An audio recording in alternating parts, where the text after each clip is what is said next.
जनकराजजामनोहराय मामकाभीष्टदाय महितमङ्गलम्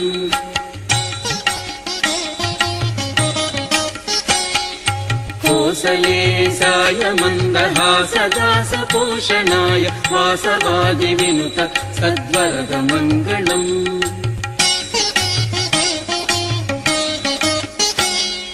चारुकुङ्कुमोपेतकन्दनानुचर्चिताय हारकटकशोभिताय भूरिमङ्गलम्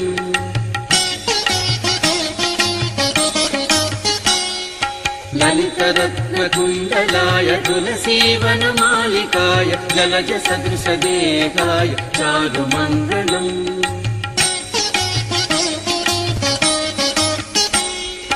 देवकी पुत्राय देवदेवोत्तमाय चापजात गुरुवराय भव्य